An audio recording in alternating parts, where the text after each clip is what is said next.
Nakakuwitas ka na nga ng bawang, amoy sibuyas pa yung kilikili mo, nagkisebo pa yung pawis mo.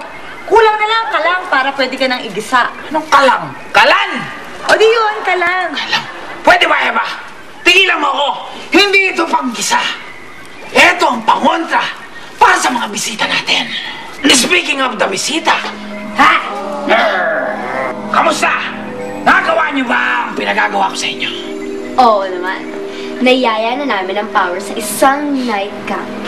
Wala silang kaalaman sa mga balak namin. Oh! At syempre, pag tulog na sila,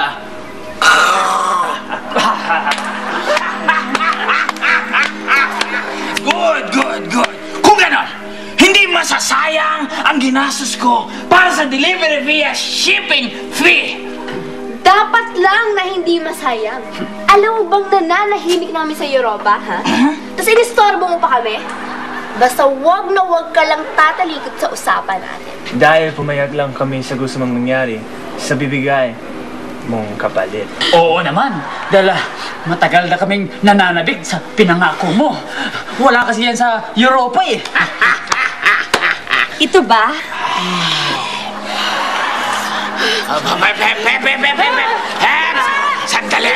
Sandali! Eva! Bago tayo dumating sa dinungguan na yan, pwede ba ilayo mo yan? Makakatingin lang kayo ng special dinungguan kapag naibigay niyo na sa akin ang magkakapatid na powers. Okay, fine! Sige! Pag nagawa na namin ang gusto mo, bibigyan mo kami ng dinugan. Or else! Oh! Sige! Promise! Big swear? Pinky swear! Good. Chill! Buti ba magpahinga na kayo? Chill ka na. Sige na!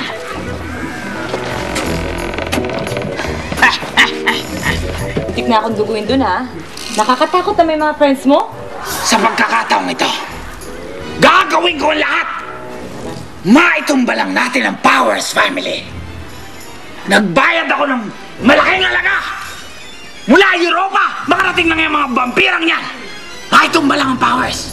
At sa pagkakataong ito, Eva, sinisiguro ko sa'yo na ang plano ko magtatagumpay!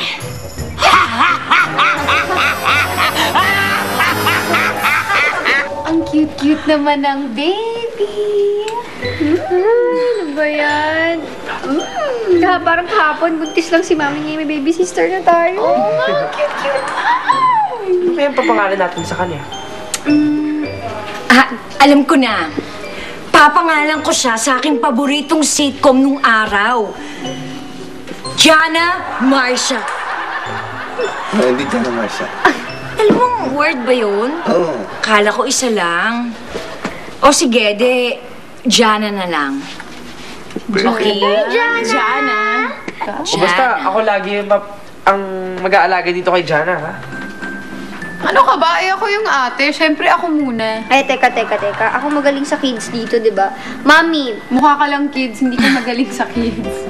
basta, alam mo na, pag usap-usap, nakikinig sila sa akin, kala nila friends lang kami. Ayun, no? Mami, pag pagod ka na, ako na mag-aalaga kay Jana. Pag pagod na pagod. Abuin mo lang siya. Na-touch naman ako sa inyo. Ang babait ng mga anak ko.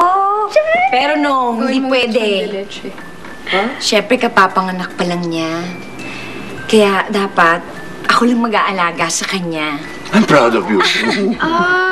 Mami, kung ganun, baka mas okay kung umalis na muna kami. Para walang istorbo, di ba? Mabuti pa nga, tingin ko rin. Kaya payagin nyo na kaming mag-camping ngayong gabi. Total, wala naman pasok.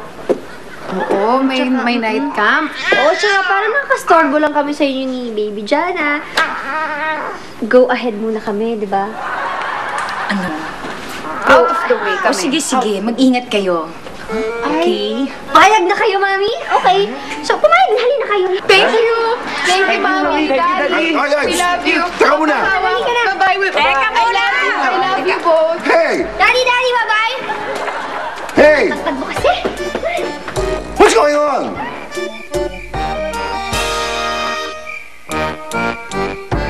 Out, yes. Teka lang. Diyos ko. Heavy, ah. Ba't ang bigat-bigat naman niya? Ang nangyayari sa'yo? Diyos ko! Ay ko! Ang bigat-bigat mo naman, baby. Sorry. Love! Bakit? Ano nangyari? Mimi, Didi,